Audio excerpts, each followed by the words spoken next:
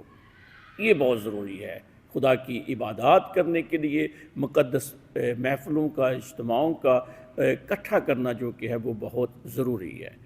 دوسرے نمبر پر لوگوں کو جمع کرو، یعنی تھوڑی ہمت کر کے، تھوڑا کام کر کے، تھوڑی سٹرگل کر کے لوگوں کو جمع کرو، چاہے وہ اپنے گھروں میں کرو، مقدس محفلیں فراہم کرو، چرچ کے اندر کرو، یا کوئی ایسی محفل لگاؤ جہاں کلام کھولا جائے اور ان دنوں کی افادیت سے فائدہ اٹھایا جائے۔ اور جماعت کو مقدس کرو، بزرگوں کو جمع کرو، بچوں اور شیر خار کو اکٹھا کرو۔ یہ یوئیل نبی کی معرفت خداوند کا پیغام ہے۔ خدا نے رسولوں کے ذریعے بھی حکم دیا، بارہا بیداری کی حالت میں، بھوک اور پیاس کی حالت میں، بارہا فاقہ کشی میں۔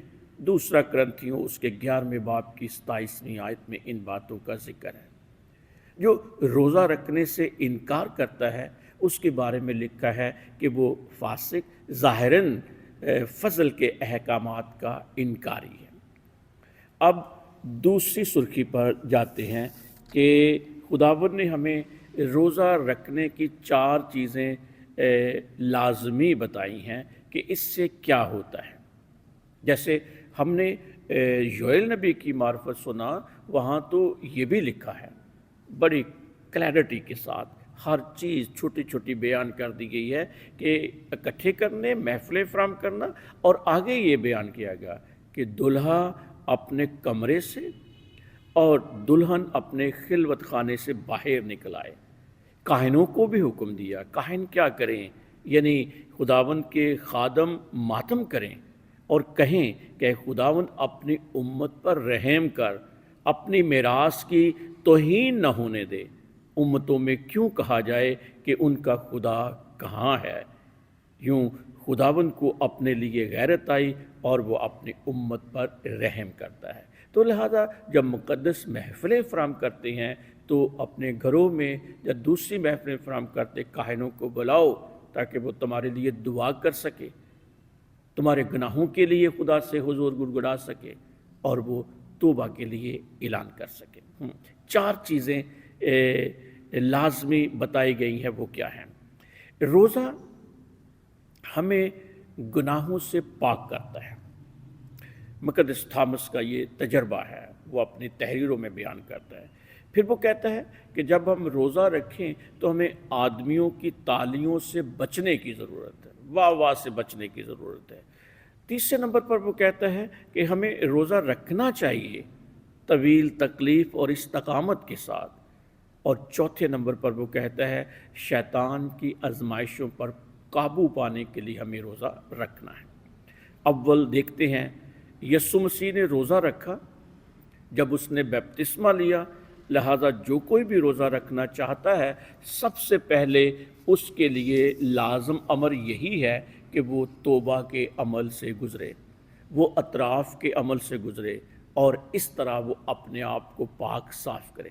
لیکن جب تو روزہ رکھے، خداوند یسوع مسیح نے فرمایا جب تو روزہ رکھے تو اپنے سر پر تیل لگا اور اپنا منہ دھو، تاکہ تیرا خداوند جو تجھے پوشیدگی میں دیکھتا ہے تجھے اس کا بدلہ دے گا۔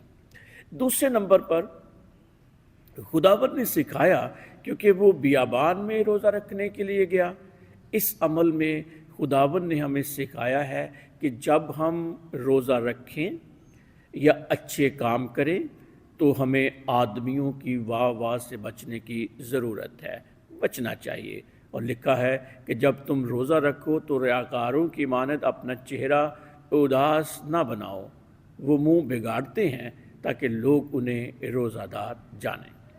تیسرے نمبر پر خداوند نے سکھایا ہے کہ اس نے 40 دن اور 40 رات کا روزہ رکھا۔ مقدس اگسٹین کہتے ہیں کہ پرہیزگاری کے ساتھ اپنے اس فربا پن کو، اپنے موٹاپے کو ہم زیر کر سکتے ہیں۔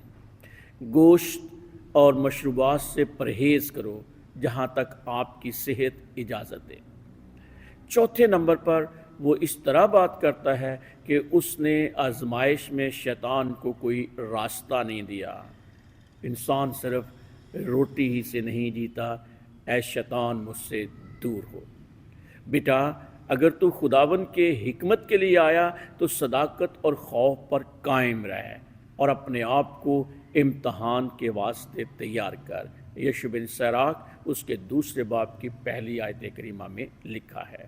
تو لہٰذا مسیح خداوند روزہ رکھنے کے لیے بہترین نمونہ اور ماڈل ہمارے پاس موجود ہیں۔ اب دیکھتے ہیں 3 نمبر پر ان لوگوں پر 4 بدیاں آتی ہیں۔ مقدس تھامس کہتا ہے جو چاہتے ہوئے بھی، پوٹینشل رکھتے ہوئے بھی، توانائی رکھتے ہوئے بھی روزہ نہیں رکھتے۔ پہلی بدی بدکاری کی بدی۔ حزقیل اس کے 16 باب میں لکھا ہے، تیری بہن سدوم کی تقصیر یہ تھی کہ وہ ماں اپنی بیٹیوں غرور اور روٹی کی آسودگی اور اطمینان کی کثرت میں تھی، اور وہ غریب و مسکین کی دستگیری نہیں کرتی تھی۔ لہٰذا روزوں کے ایام یہ بھی دعوت دیتے ہیں کہ ہم اپنا ہاتھ غریبوں، یتیموں اور بیواؤں کی طرف بڑھائیں۔ دوسری نقصان کی بدی، جو مرضی سے روزہ رکھنے کے لیے تیار نہیں، اسے ابدی زندگی کے پھل سے ہمیشہ کے لیے روزہ رکھنا پڑے گا۔ اس کا اشارہ تکوین کی کتاب میں ملتا ہے۔ قلم بند کیا جا چکا ہے کہ آدم حرام پھل سے پرہیز نہیں کرے گا، اس لیے خداوند نے کہا اس لیے زمین تیرے سبب سے لعنتی ہوئی، لہٰذا اب تو محنت کے ساتھ وہ اپنی زندگی کے ایام اس سے کھائے گا۔ تکوین اس کے 3 باب کی 17ویں آیت کریمہ میں مرقوم ہے۔ بدی کی سزا، دائمی بھوک اور پیاس نیچے والی دنیا میں، ہماری دنیا میں۔ اس لیے مال کے خداوند یوں فرماتا ہے، میرے بندے کھائیں گے پر تم بھوکے رہو گے، دیکھو میرے بندے پئیں گے پر تم پیاسے رہو گے۔ اس کا تعلق آسمانی عید سے ہے، آسمانی ضیافت سے ہے، جہاں اب وہ روزہ نہیں رکھیں گے بلکہ وہ ہر روز عیش و لکھا ہے، ہر روز وہ عیش و عشرت کرتا تھا، اس کے لیے پانی کا ایک قطرہ بھی نہیں ہوگا۔ لوکا کی انجیل اس کے 16 باب 19ویں آیت کریمہ کا مطالعہ کریں۔ چوتھے نمبر پر 4 طرح کے فائدے بتائے گئے ہیں کہ روزہ رکھنے سے ہمیں کون کون سے فائدے جو کہ ہیں وہ حاصل ہوتے ہیں۔ مقدس تھامس کہتا ہے کہ روزہ رکھنے سے برائیوں کا خاتمہ ہوتا ہے۔ روزہ رکھنے سے ہمارا دماغ جو کہ ہے وہ خداوند کی طرف پرواز کرتا ہے، اس سے ہمیں خدا کا فضل حاصل ہوتا ہے اور ابدی برکت کا ہم انعام پاتے ہیں۔ ان 4 نکاتی فائدوں پر مقدس گریگری کہتے ہیں کہ اگر آپ جسمانی روزوں سے برائیوں کو زیر کرتے ہیں تو پھر دیکھو کیا وہ کہتا ہے، جسمانی روزوں سے ہماری بری خواہشات جو کہ وہ دب جاتے ہیں، ہمارے خیالات بلند ہوتے ہیں، ہمیں نیکی کی طاقت ملتی ہے اور خدا ہمیں اس کا اجر جو کہ ہے وہ عنایت کرتا ہے۔ آئیے یہ روزوں کے ایام بھرپور دن ہے، یہ بھرپوری کے ایام ہے، روزہ رکھیں، ان سے فائدہ اٹھائیں تاکہ ہم مسیح خداوند کے پاشگاہ میں شامل ہونے کے لائق ٹھہریں۔ ایک بار پھر آپ سب کو راہ کا بدھ مبارک ہو۔